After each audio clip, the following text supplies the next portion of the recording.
Yet, in the heart of history, a new civilization was forged. From kings and castles, from faith and war, from knowledge, trade, and ambition, Europe was born. This is the story of how the modern world began. In the first centuries of the Common Era, one power ruled the known world: Rome. Its empire stretched across continents, surrounding the Mediterranean Sea, delivering an era of peace, prosperity, and order remembered as the Pax Romana. Grand roads connected mighty cities, strong laws provided a framework for society, and Rome's system brought a stability the world had never seen before. But in the shadows of this colossal empire, a quiet movement emerged. A new faith, Christianity. It began as a small Jewish sect, but its message of hope and salvation resonated deeply, spreading like wildfire across the Roman world. Its followers faced persecution, yet their numbers only grew. By the 4th century, the faith had reached the very top. Emperors themselves, like Constantine the Great, embraced it, transforming Christianity from a hunted religion into the official faith of the empire. But even as this new faith rose, the foundations of Rome were cracking. The empire was sick. Plagues swept through its cities, inflation crippled its economy, and famine stalked its lands. Barbarian invasions along its vast frontiers became more frequent and more violent. The empire was simply too vast, too complex to control from a single center. In a desperate attempt to manage the crisis, Emperor Theodosius made a fateful decision in 395 CE. He split the empire in two. In the east, the wealthy Greek-speaking Byzantine Empire, with its capital at Constantinople. And in the west, the Latin-speaking Western Roman Empire, with its capital and its heart in Rome. But the division only delayed the inevitable. The West was fragile, its armies stretched thin, its leadership in chaos. It would not survive. Beyond the frontiers, along the Rhine and Danube rivers, new forces were gathering. Germanic tribes, Goths, Vandals, Franks pushed by migrations from the east, saw the wealth and weakness of Rome. They crossed the empire's borders, first as refugees and mercenaries, then as conquerors. For decades, the Western Empire bled, cities were sacked, provinces were lost. Finally, in the year 476 CE, a barbarian chieftain named Odoacer deposed the last emperor of Rome, a young boy ironically named Romulus Augustulus. There was no grand battle, no epic final stand. The Western Roman Empire was dead. The Dark Ages began. From the ruins of Roman order, a new and different Europe started to emerge, a fusion of three distinct elements: the legacy of Roman culture and law, the unifying force of the Christian faith, and the warrior traditions of the Germanic or barbarian peoples. Great kingdoms formed on the ashes of Roman provinces: the Franks in Gaul, the Visigoths in Spain, the Anglo-Saxons in Britain. But life was harder, more dangerous. The grand Roman cities collapsed, their populations scattering to the countryside. The vast trade networks that had been the lifeblood of the empire vanished. Literacy, once widespread, became the preserve of a tiny clerical elite. Peace was a distant memory. For centuries, Europe was a shattered, violent, and fragmented land. Then, from the chaos, a giant rose. Charlemagne, king of the Franks, a brilliant military commander, a devout Christian, and a visionary ruler.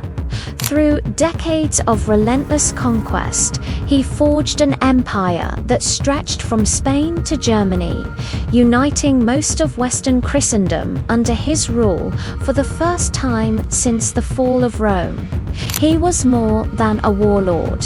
He was a restorer of order, a patron of learning. And on Christmas Day in the year 800 in St. Peter's Basilica in Rome, Pope Leo III placed a crown on his head and declared him Emperor of the Romans. For the first time in over 3 centuries, the West had an emperor again. Charlemagne's reign sparked a brief but brilliant cultural revival, a Carolingian Renaissance fostering learning, art, and a sense of shared European identity. But this new unity was fragile, built on the force of one man's personality.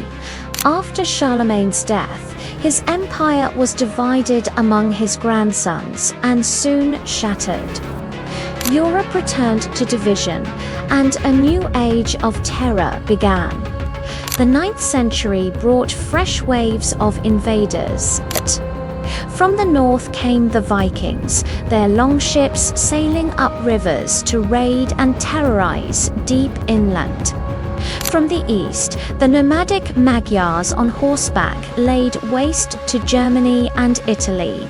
And from the south, Muslim raiders from North Africa attacked the coasts.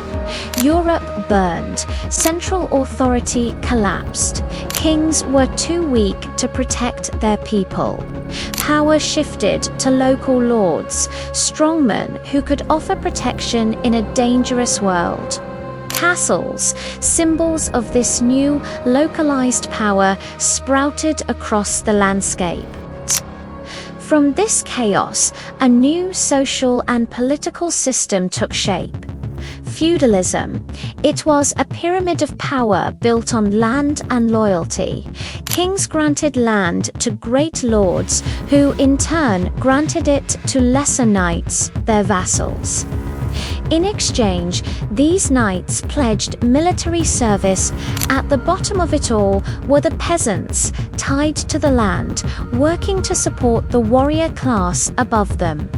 It was a world of knights, lords, and serfs, a system designed for survival in a violent age. Then, around the year 1000, something began to change. The invasions slowed. The climate improved, leading to longer growing seasons and better harvests. The population of Europe, stagnant for centuries, began to grow. With more food and more people, life began to revive. Cities, which had been little more than fortified towns, swelled in size and importance. A new class of people emerged, merchants and artisans. Trade, which had all but disappeared, exploded. Italian city-states like Venice and Genoa grew rich, connecting Europe to the silks and spices of the East. Great Gothic cathedrals reached for the heavens, and universities were born in cities like Bologna, Paris, and Oxford. Europe was awakening. This new energy couldn't be contained. Europe began to expand its borders. In 1066, the Normans, descendants of Vikings, crossed the English Channel and conquered England. In Spain, Christian kingdoms began the centuries-long Reconquista, pushing Muslim rulers south.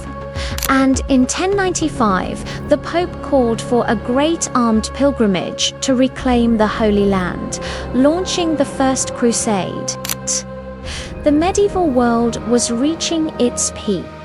the church was at the height of its power, and ambitious kings began to consolidate their authority, laying the groundwork for future nations. Then, in 1347, disaster arrived from the east. A ship docked in Sicily, carrying a deadly cargo, the plague, the Black Death. It was a catastrophe on an unimaginable scale. Carried by fleas on rats, it swept across the continent with terrifying speed. Within just a few years, as much as 1/3 of Europe's entire population was dead. Cities were emptied, villages vanished from the map, and civilization itself seemed to tremble on the brink of collapse. Yet, from this immense tragedy came profound transformation. With so many dead, labor suddenly became scarce and valuable.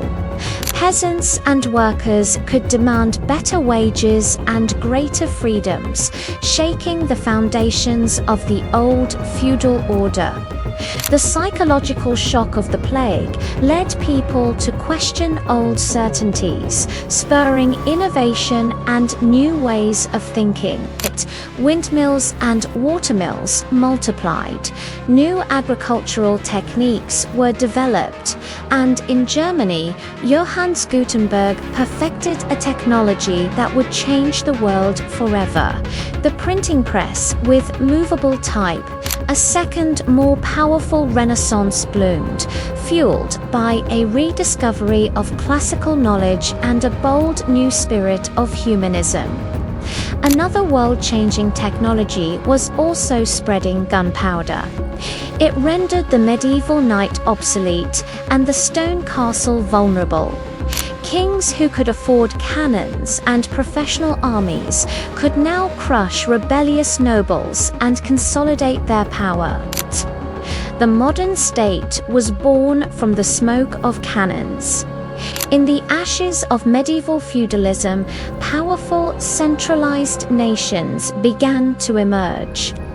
With defined borders, national languages, and monarchs who commanded the loyalty of all their subjects, England, France, and Spain were the first of these new national powers. By the year 1500, a transformed Europe was ready to turn outward. Portuguese explorers, driven by a quest for gold and spices, charted a sea route around Africa to Asia. And in Spain, a determined Italian navigator named Christopher Columbus convinced the monarchs to fund a daring voyage west across the Atlantic. In 1492, he made landfall in the Americas. A new world was opened. The Middle Ages were over. The modern world had begun, and Europe, once shattered, once broken, once a backwater on the edge of the great civilizations of the East, was now poised to reshape the entire planet. Thanks for watching. If you found this journey through history fascinating, don't forget to like this video and subscribe to our channel for more epic stories from the past. See you next time.